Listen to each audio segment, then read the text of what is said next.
신앙생활을 어느 정도 하신 분이라면 부활절에 대한 이미지를 상상했을 때 뭔가 부활절은 굉장히 웅장하고 기쁘고 환희가 넘치는 그런 이미지일 것 같습니다. 왜냐하면 부활절은 항상 모든 성도들에게 계란이 지급되는데 그 계란의 포장지에는 주가 부활하셨다라는 어떤 희망찬 메시지가 항상 적혀 있으며 이 1년에 몇 번 없는 성찬식을 부활절에 진행하기 때문에 부활절의 이미지가 굉장히 희망차고 뭔가 어떤 기쁘고 환희가 넘치는 좀 이미지가 그러한 것 같습니다. 그런데 부활절의 이미지에 그 가장 한몫을 하는 것은 제 생각에는 부활절 바로 전에 있는 고난 주간 때문인 것 같아요.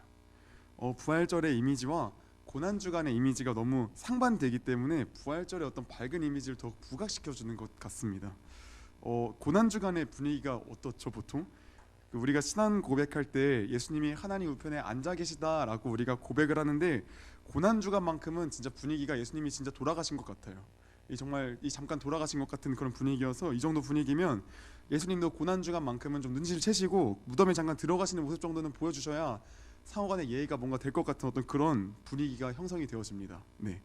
어느 목사님은 또 이런 이야기를 하시더라고요. 어렸을 적에 고난 주간만 되면 그 어머니가 밥을 안 주셔가지고 왜 밥을 안 주냐라고 물어보면 항상 어머니께서 하시는 말씀이 예수님 돌아가셨다 하셨다는 거예요. 그러다가 주일이 되면 갑자기 고기 반찬을 주시면서 하시는 말씀이 예수님 살아나셨다. 그래서 이 목사님도 어렸을 적에 예수님은 1년에 한 번씩 죽으셨다가 부활하시는구나, 매번 빠르게 부활했으면 좋겠다라고 생각하셨다고 이야기를 합니다. 이처럼 부활절은 고난주간이 있기 때문에 더욱 빛을 내는 것 같습니다. 만약 고난주간이 없다면 부활절에 대한 이미지가 지금과 같진 않았을 것 같습니다. 고난이 있기에 후에 있는 그 빛이 더욱 밝게 빛나 보이는 것과 마찬가지죠. 그렇다면 사랑하는 선생님들, 마찬가지로 우리가 이번 한 주간 고난 주간을 보내며 주의 고난에 동참했다면 이번 부활절에는 기쁨과 환희가 그래서 전보다는 조금 더욱 있었을 것 같습니다. 혹여나 기쁨과 환희가 없더라도 부활절의 어떤 의미가 조금은 색다르게 다가왔을 것 같습니다. 선생님들 혹시 어떠셨나요? 이번 부활절이 오늘 부활절이 어떻게 다가오셨나요? 기쁨과 환희가 있었나요? 아니면 조금은 오늘의 부활절이 색다르게 다가왔나요? 아니면 혹은 1년에 한 번 있는 그런 교회의 큰 행사 정도로만 오늘의 부활절이 여겨졌나요? 선생님들께서 그동안의 부활절을 어떻게 보내셨는지, 이번 부활절이 어떻게 다가왔는지는 잘 모르겠지만 저는 개인적으로 좀 그렇습니다. 부끄럽지만 저는 지금껏 부활절에 이제 26년의 이 부활절 동안 아무런 감정이 사실 없었습니다. 제게 부활절은 그저 계란 까먹는 날이었습니다. 제가 1년 전에도 세비전 양희문교회 교육 전도사였죠. 1년 전에도 부활절이 있었죠. 참 하나님께 이 성도님들께 참 송구하고 그렇지만 솔직히 작년에도 부활절에 대해 아무런 감정이 사실 없었습니다. 제게도 부활절은 1년에 한 번 있는 그냥 교회의 큰 행사 정도로만 여겨졌습니다. 특별히 작년에는 연합 예배를 드려졌기 때문에 설교 없는 은혜의 날로 여겨졌습니다. 농담입니다. 농담입니다. 네, 제가 부활절의 기쁨과 환희, 감격을 누리지 못했던 것은 앞서 말씀드렸듯이 십자가 고난이 없었기 때문입니다. 나를 희생하여 다른 이를 살리는 삶인 십자가의 삶이 그동안의 삶을 돌아보면 없었던 것 같습니다. 특히 부활절을 준비하는 그 기간만큼은 없었던 것 같습니다. 다른 이를 위해 산다고 했지만 다 돌아보면 나 자신을 위해서 살고 있었고, 그러다 보니 부활절이라는 것은 진정한 감사와 감격과 어떤 희락이 있는 그것을 기념하는 날이 아니라 하나의 행사로 전락되어지는 그런 안타까운 현상이 제게 일어났던 겁니다. 선생님들, 부활절의 감격과 환희, 기쁨과 어떤 그 기쁨은 고난을 거치지 않는다면, 즉 십자가를 거치지 않는다면 결코 감격되어질 수 없습니다. 환희할 수 없습니다. 기뻐할 수 없습니다. 주님께서 십자가에서 죽기까지 사랑하신 그 사랑을 우리가 전부 다 알 수 없고 전부 경험할 수 없지만 정말 조금이라도 그 사랑을 알아서 그 사랑을 이웃에게 조금이나마 흘려보내려고 나를 희생하여 다른 이를 살리려 십자가를 진다면, 지는 삶을 고난 중 안에 산다면, 고난 받는다면 부활절이 아마 이전보다는 조금이라도 다르게 느껴질 것 같습니다. 그래서 오늘 먼저 함께 본문을 좀 보도록 하겠습니다. 오늘의 본문은 가룟 유다가 예수님을 팔기 위해 겟세마네 동산으로 로마의 군사들과 그리고 종교 권력층의 군사들을 데리고 와서 성전 수비대를 데리고 와서 예수님을 체포하는 장면입니다.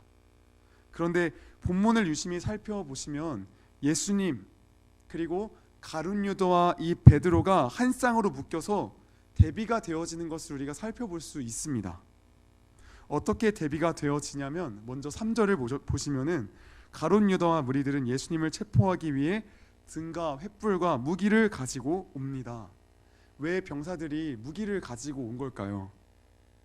예수님과 예수님의 제자들이 극렬히 저항하면 무력으로 그 저항을 진압하기 위해서 무기를 들고 왔던 거죠. 병사들이 무기를 들고 오는 것이 참 당연한 일입니다, 사실은. 그런데 이 구절은 세상의 특징을 너무나도 잘 보여줍니다. 병사들이 무기를 들고 온 것은 예수를 체포하기 위해, 즉 다시 말하면 문제를 해결하기 위해서 가지고 온 겁니다. 세상은 문제를 해결하는 방법을 힘이라고 이야기합니다. 힘, 파워. 혹시 호아킨 피닉스가 주역을 맡은 영화 조커를 혹시 보셨나요? 조커라는 영화를 혹시 보셨나요? 이 조커라는 영화를 못 보신 분들을 위해서 간단하게 줄거리를 소개하자면, 영화 조커의 주인공 호아킨 피닉스가 맡은 역할 아서 플렉은 코미디언을 꿈꾸지만 현실은 녹록지가 않았습니다. 이 아서라는 인물에게는 시도 때도 없이 웃음이 갑자기 나오는 어떤 그런 병과 망상증이 가득해서 하루하루 약이 없으면 버티기가 힘든 나날이었습니다. 그럼에도 불구하고 아서는 열심히 살아가려고 현실에서 아둥바둥 발버둥을 쳤지만 그런 그의 노력은 언제나 항상 물거품이 되기 일쑤였습니다. 그 누구도 아서의 진정성은 바라봐주지 않았고 사람들은 그를 항상 무시하고 조롱하고 차별할 뿐이었습니다. 이런 세상의 찬 대접을 받으며 살아가는 아서는 분노와 슬픔, 억울함만 차오를 뿐이었죠. 이런 상황 가운데서 아서는 맨정신으로 자신이 이 세상에서, 사회에서 설 자리가 없다는 것을 알고 조커로 탄생하며 세상에 대한 분노를 표현하기 시작합니다. 그 분노의 표현 방법은 살인이었습니다. 지하철에서 성인 남자 3명을 총으로 다 쏴 죽입니다. 영화 막바지의 아서는 유명 토크쇼에 출연도 합니다. 머레이 쇼라는 유명 토크쇼에 출연을 해가지고 생방송에서 자신에게 모욕감을 주었던 그 MC 머레이에게 총을 겨누고 쏩니다. 그리고서 머레이도 그 즉시 죽습니다. 그와 동시에 생방송으로 그 살인 장면이 송출되는 그 동시에 이 아서가 살고 있던 고담시 안에서 폭력과 차별 속에서 살았던 그 모든 사람들이 다 뛰쳐나와서 폭동을 일으키며 광기와 폭력으로 물든 이 고담시의 모습을 비춰주며 영화는 끝이 납니다. 이 영화를 보고 나오면 많은 사람이 후기를 어떻게 남기냐면 찝찝하다고 이야기를 합니다. 아서가 조커가 되기까지의 사회적 환경, 주변 환경, 여러 이유, 동기, 목적이 조커가 된 아서의 살인이 논리적으로 설득이 됩니다. 아서가 살인할 법도 하지. 저 정도면 쏴 죽일만 하지. 그런데 한편으론 살인은 안 되지 않나? 라는 어떤 애매한 그 두 마음이 충돌해서 막 찝찝함을 느낀다고 하더라고요. 그런데 제 생각에는 보다 더 근본적인 원인으로 들어가면 많은 사람이 찝찝함을 느끼는 거는 조커조차도 문제를 해결하는 그 방법 자체가 근본적으로 힘이었기 때문입니다. 요즘 시대의 힘이 무엇입니까? 돈입니다. 돈입니다. 많은 이가 문제가 생기면 전부 돈으로 해결하려고 합니다. 요즘 대학생들 과제가 어려우면 어떻게 하냐면은 해피캠퍼스라는 사이트가 있습니다. 저도 몰랐는데 그 사이트에 가면은 사이버 강의는 대학교들마다 이게 이제 교류를 해가지고 다 통일되잖아요. 그래서 사이버 강의에 대한 그 과제가 되게 많이 올라옵니다. 그래서 이 과제가 어려우면 어떻게 하냐면은 돈 주고 과제를 사서 조금 베끼면 됩니다. 조금 그냥 변경해서 올리면 됩니다. 굳이 자신의 시간과 노력을 투자하지 않아도 돈만 주면 시간과 노력, 수고를 아낄 수 있습니다. 또 다른 방편으로 또 한 학생이 일방적으로 한 명을 때립니다. 그런데 만약 가해자가 부자면 어떻게 해결하는 게 일상적인 방법일까요? 사과보다는 돈 보따리를 쥐어주면서 돈으로 해결하려고 하는 게 이 시대의 정서입니다. 또 학생이 공부를 못합니다. 그러면 어떻게 합니까? 빠르게 다른 진로를 찾으면 될 텐데 돈만 있으면 대치동 쪽집게 강사 1:1 과외를 시킵니다. 이 제 친구가 그쪽 업계에서 좀 이렇게 왔다 갔다 하는 친구여서 들어보면은 그런 초고액 과외 선생님들은 그 해에 나올 수능 유형을 100% 정확하게 다 알려줍니다. 유형을 공부한다는 거는 문제 풀이 방법을 알려주는 거여서 다 고득점으로 연결이 됩니다. 조커가 문제를 해결하는 방법도, 요즘 시대의 사람들이 문제를 해결하는 방법도 결국에는 힘입니다. 근본적으로 사실 같은 카테고리에 속해 있습니다. 조커나 사람들이나 문제를 해결하는 방법은 힘으로 똑같은 겁니다. 본문 10절을 보시면 베드로가 대제사장의 종을 쳐서 오른쪽 귀를 베어버렸다고 성경은 기록하고 있습니다. 우리가 이 본문을 보면 예수님을 그들이 체포하려고 하니까 베드로가 칼을 휘둘러서 다가오지 못하게 하려고 위협을 하는 중에 본보기로 대제사장의 종 말고의 오른쪽 귀를 베었다라는 정도로 생각을 하는, 사실은 베드로가 지닌 그 칼의 용도는 뭐냐면은 베는 그런 용도가 아니라 찌르는 용도예요. 즉 다시 말하면 베드로는 사실 말고의 전쟁 가운데서 무고한 사람들이 얼마나 많이 죽어가고 있습니까? 우리 일상에서 또 이야기를 해볼까요? 가정에서 부모님이 서로 말이나 폭력으로 서로 싸우면, 치고받고 싸우면 힘과 힘으로 서로 들이받으면 누가 죽어나갈까요? 자식들이 죽어나갑니다. 물론 부모님들도 서로 그 마음이 죽어나가는 거는 뭐 마찬가지지만 자식이 죽어나갑니다.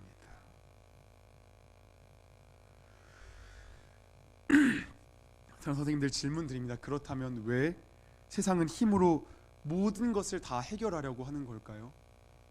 답은 너무나도 간단합니다. 힘으로 해결하는 것만이 승리하는 유일한 길이라 생각하기 때문입니다.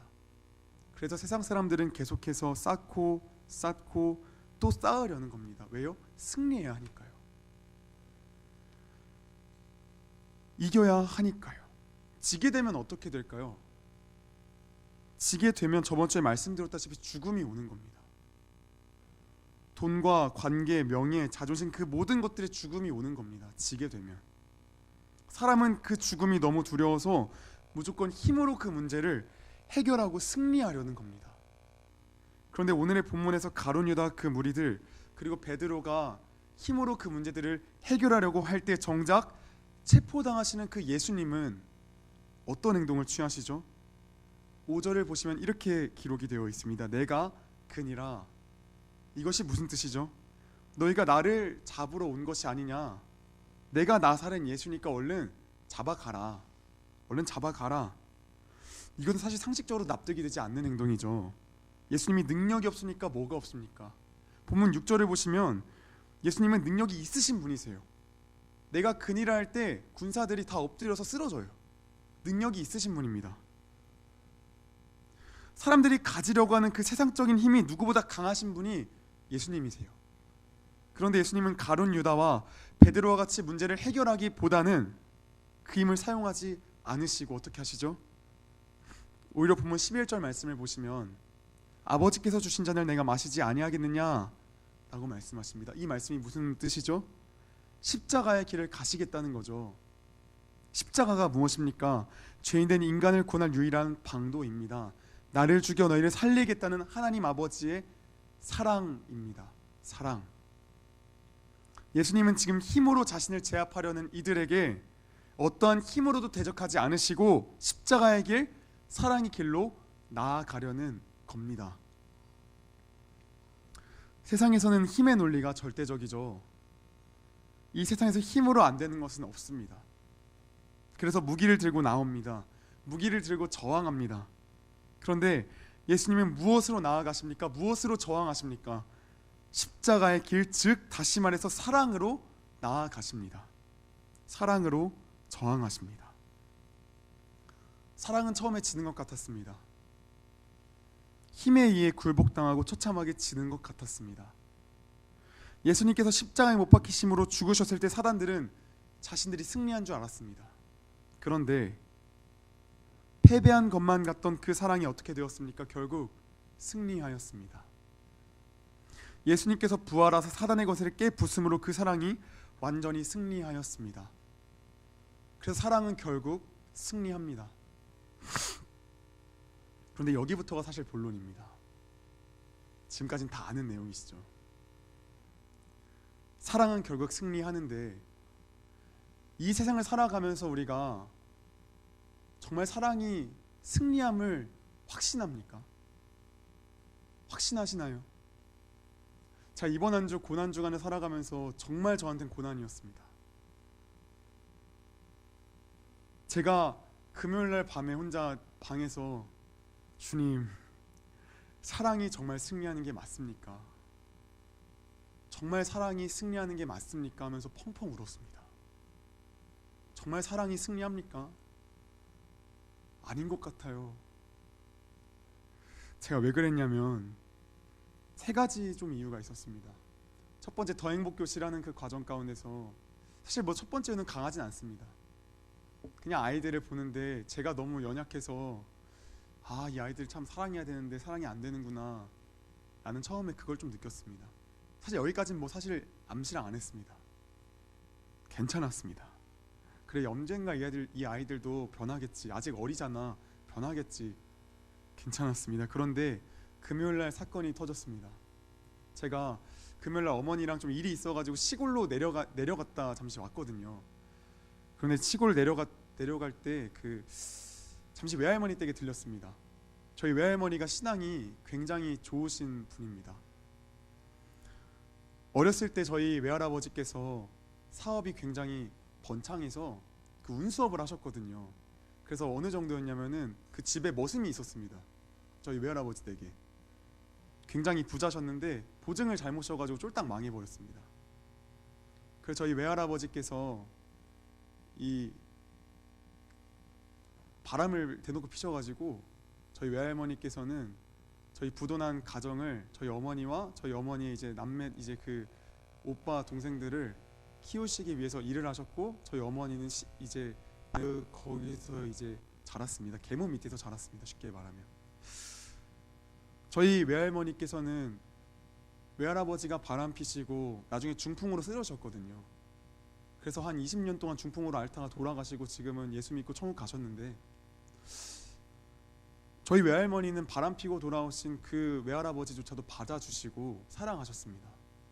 그리고 저희 외할머니께서는 그 신앙의 힘으로 자신의 사촌, 뭐 동생 다 돌봐주시고 사랑으로 다 보살펴 주셨습니다.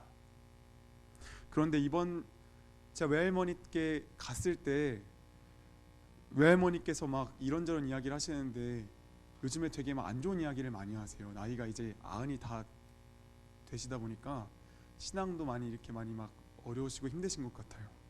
뭐라고 이야기하시냐면은 어렸을 때 그렇게 애지중지하게 사랑으로 키웠던 애들이 요즘에 돈이 없어서 무시하더라. 그래서 손이 떨린다고 이야기를 하시는 거예요. 전 처음에 그걸 못 알아듣고 할머니가 많이 힘드셔서 손이 떠시는구나 이랬는데 나중에 엄마가 말해주는 게 이게 분노 때문에 손이 떨린다고 이야기를 하시더라고요.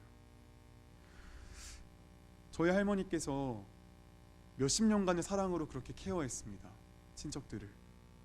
그런데 돈이 없어서 마을에서 다 완전 무시를 합니다. 잘해주시는 분들도 물론 있는데 무시를 정말 많이 합니다, 돈이 없다고. 참 그걸 듣는데 제 속에서 어떤 생각이 들었냐면은 내가 막 롤스로이스를 타고 이 시골에 가면 어떨까. 뭐 불가능한 일이지만 이 배기음을 왕왕 내면서 할머니한테 가가지고 할머니 타요 이러면서 이제 막 하면은 돈 막 몇 원씩 막 이렇게 돈다발로 드리고 이러면은 우리 할머니 안 무시하지 않을까, 이런 생각이 솔직히 좀 들었습니다.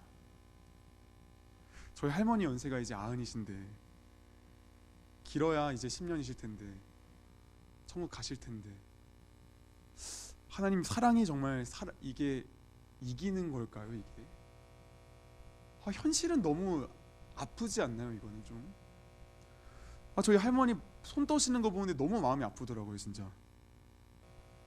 그 참 차 안에서 오면서 그런 생각 참 많이 들었습니다. 그리고 마지막으로 절정을 찍었던 건 저희 가족입니다. 시골 갈 때 저희 아버지 차를 타고 갔습니다. 저희 어머니 차가 LPG 차다 보니까 되게 느리게 가요. 이게 120을 이상 밟으면 차가 울어요. 막 왕왕 이러면 제가 막 그만하라고 이제 막 소리쳐서 120 이상으로 밟다간 얘가 죽겠구나 싶어서 못 밟아요. 근데 저희 아버지 차는 이제 기름으로 휘발유다 보니까 그냥 쑥쑥 나가거든요. 그리고 LPG 가격이 요즘 오르고 그 다음에 휘발유는 그래도 괜찮다 보니까 아버지 차로 가는 게 훨씬 더 이득인 거예요. 아무리 봐도 속도면도 그렇고 그다음 안정성도 다 좋은 거예요. 그래서 1일 보험을 제가 들고 운전해서 갔다 왔습니다. 갔다 왔는데 제가 이제 엄마 교회 내어드리고 전 카페에서 이제 공부하고 있는데 갑자기 연락이 오는 거예요, 아빠한테.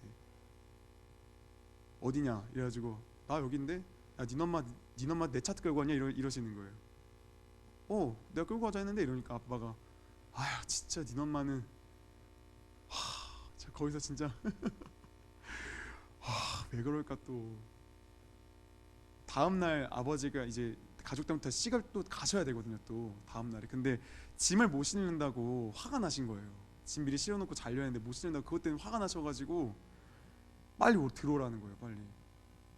들어가서 그래서 이제 가면서 막 기도를 했습니다. 하나님 또 사랑에 대해서 설교하려고 하니까 또 하나님께 또 은혜 주시려고 또 간증하게 하시려고 또 이렇게 또 이런 거나 주시는구나 하면서 한편으로 이런 생각하면서 집을 향해 갔습니다. 기도하면서 갔습니다. 주님, 제가 이런 이야기 많이 들었거든요.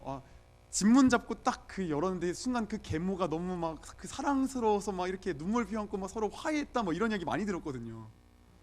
저도 막 그런 이야기가 막 상상되는 거예요.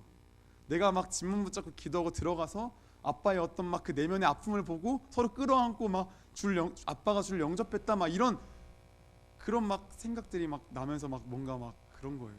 희망을 품고 갔죠. 가는데 아빠는 여전히 화가 나 있는 거예요.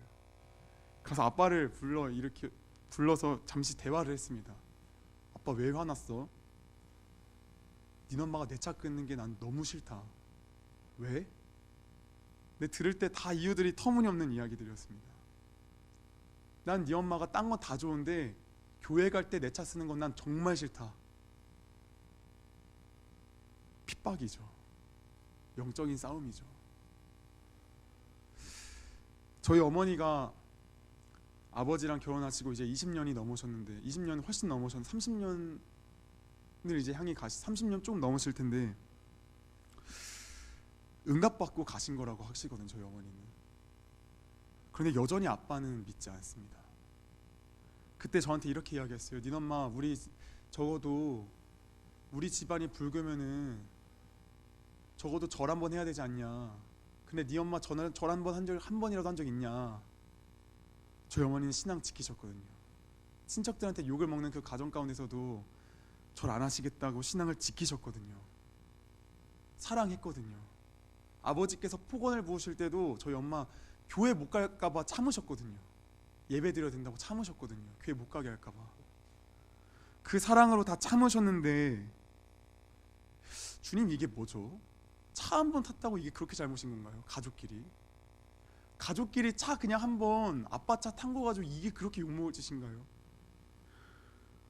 너무 억울하고 속상한 거예요, 제가 괜히. 그러면서 계속 이 생각이 드는, 주님, 사랑이 정말 승리하는 게 맞습니까? 정말 사랑이 승리합니까?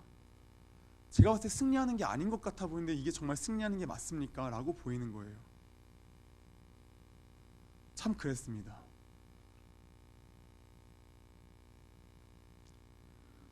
그래서 금요일날 펑펑 울면서 그냥 아무것도 안 했습니다. 원래 그냥 설교 준비하고 막 이래야 되는데 그냥 막 아무것도 하기가 싫어가지고 그냥 가만히 멍하니 누워가지고 그냥 울었습니다. 그냥 왜 이러십니까? 이러면서 울었습니다. 그러면서 마음을 붙잡고 말씀을 보는데 이제 18장 1절부터 11절 이후부터 이제 예수님께서 십자가 못 박히시는 그 장면들이 나오잖아요. 참 근데 십자가 사건을 보는데 그 모든 감정들이 다 담겨져 있는 것 같은 거예요. 조롱당하시고 핍박당하시고 정말 부질없어 보이는 것 같고 그 모든 과정들이 다 그 십자가 사건 안에 보여지는 거예요. 참 고난중한 가운데 이거를 딱 보는데 참 마음이 좀 여러 가지 감정이 드는 겁니다.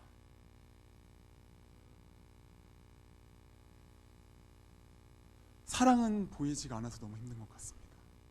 결국 승리하는 건 확신하는데 현실에 뭐가 보입니까?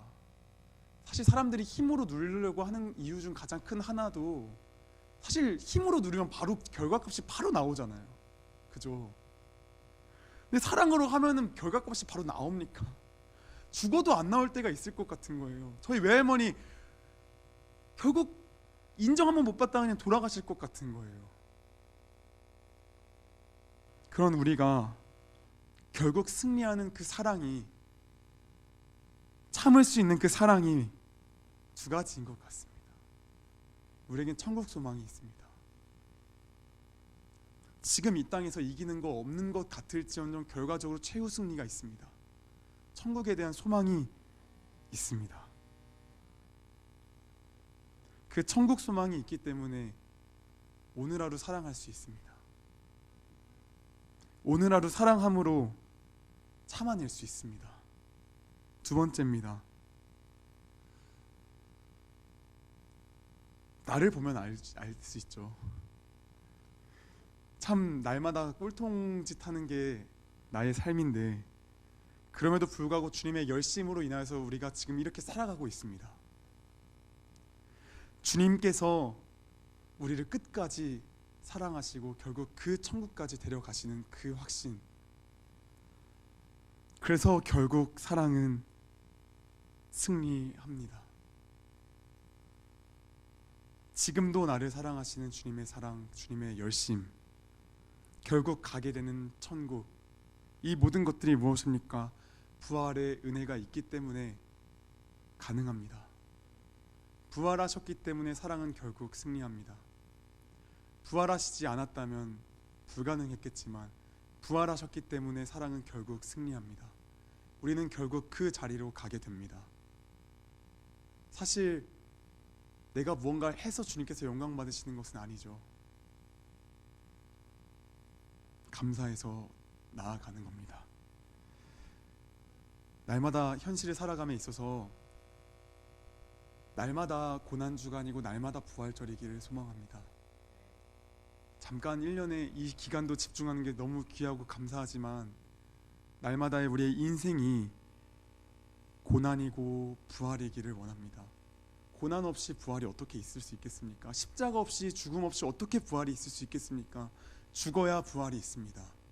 날마다 우리는 그 죽음과 부활을 누리며 사는 자들입니다. 그것을 붙잡으며 날마다 삶 속에서 사랑하시려고 애쓰시고 사랑하기 때문에 고난받으시고 다시금 부활하여서 승리하는 영원한 예수 그리스도의 사랑을 증거하는 우리 모든 선생님들 되기를 소원합니다.